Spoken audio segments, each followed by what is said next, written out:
Atenção amigos, breaking news urgente, dia 22 de novembro, prisão preventiva do ex-presidente Jair Messias Bolsonaro.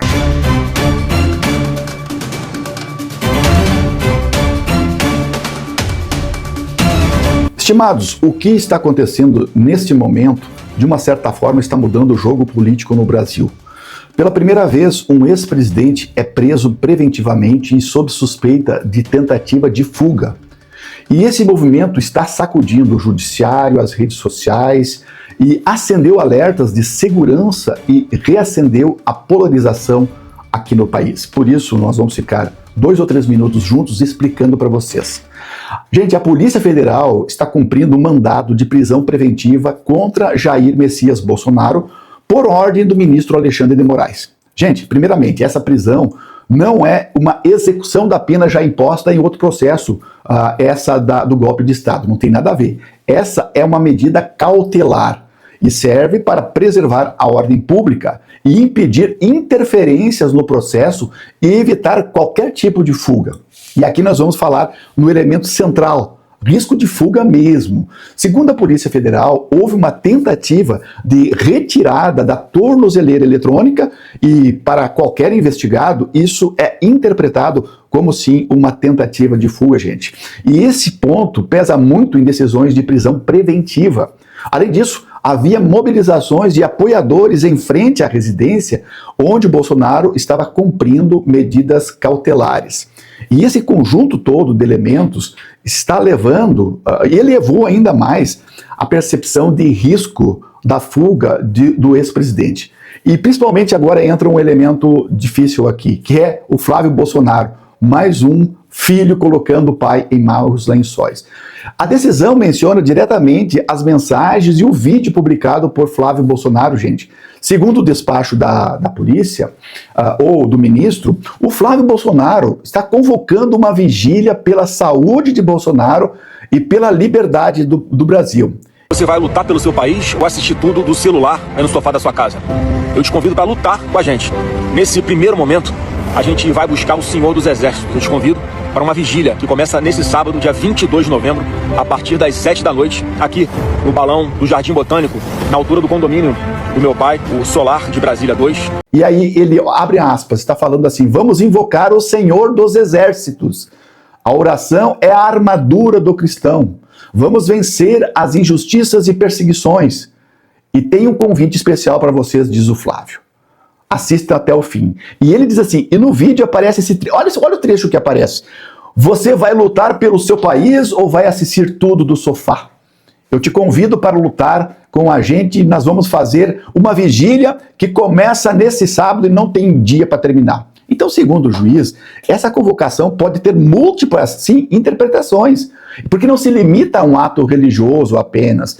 Em conjunto com a tentativa de retirar a tornozeleira, ela poderia facilitar tumulto ou fuga. Então, qual seria a lógica da decisão do Alexandre de Moraes? Ele avaliou 2 coisas ao mesmo tempo. Primeiro, um comportamento concreto, objetivo, a tentativa de violar o monitoramento eletrônico. Já é uma parcela importante. Segundo, o contexto imediato de mobilização social incentivado por um parente próximo, que é o seu filho, senador, né? Um agente político relevante para o país.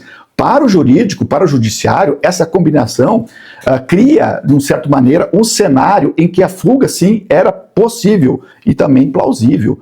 E a omissão do jurídico poderia trazer consequências ainda mais graves. Não, então, tecnicamente falando, em qualquer democracia, prisão preventiva deve ser excepcional, porque exige risco real e comprovado. No caso de hoje, o judiciário entendeu que há, sim, risco, e estava demonstrado isso concretamente. Ao mesmo tempo, é importante lembrar que toda decisão cautelar é revisável, portanto, os apoiadores do Bolsonaro podem recorrer. A defesa pode recorrer e contestar a proporcionalidade da medida. E esse processo deve ser acompanhado com muita transparência, como vai ser. Bom, quais seriam os riscos imediatos, professor? Estão me perguntando. O primeiro risco é a escalada da mobilização das ruas, né? Poderia convocações emocionais, gerando aglomerações, tumultos, violência, e a prioridade agora, segundo a Justiça, é a segurança de todos, dos manifestantes, dos agentes públicos,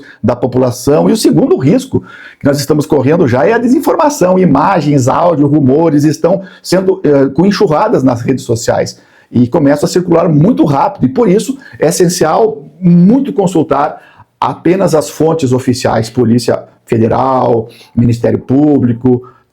E a prisão preventiva do ex-presidente tem um impacto político, sim, né? Porque aumenta, de certo sentido, a polarização, fortalece discurso de perseguição, de um lado, e de outro, tem gente reafirmando as instituições jurídicas do Brasil.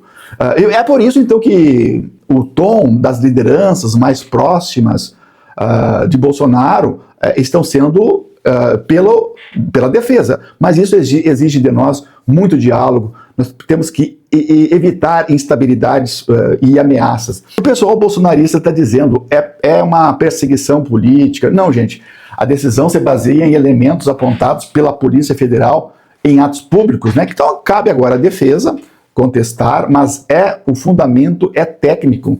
E isso não tem nada a ver com perseguição, né? O STF deve sim analisar eventuais recursos e a Polícia Federal mantendo a custódia até nova decisão judicial. Então é isso que está ocorrendo nesse momento. Bom, segundo alguns especialistas nas nossas áreas da ciência política, nós podemos dizer que há sim uma base jurídica sólida para a prisão, né? Houve risco real de fuga, mas isso de uma certa forma aumenta a polarização, né? E as instituições estão nesse momento no seu esticamento da corda, em estresse máximo, ou chegamos no momento decisivo da nossa democracia, né, gente? Ou a gente assume que nós vivemos um país democrático, ou pode virar, sim, uma violência. Então, há o risco real de fuga, a polarização é crescente, é um teste para as instituições, e o Brasil hoje entrou numa zona essencialmente decisiva. E a história está sendo escrita exatamente agora, nesse horário agora aqui. Vamos acompanhar, o professor Djalma analisa o cenário hoje, dia 22, cenário político, com inserções e também com lives. Nós vamos analisar passo a passo esse fato político de repercussão, inclusive em todo o país. Até logo mais, curta, compartilhe e comente esse vídeo.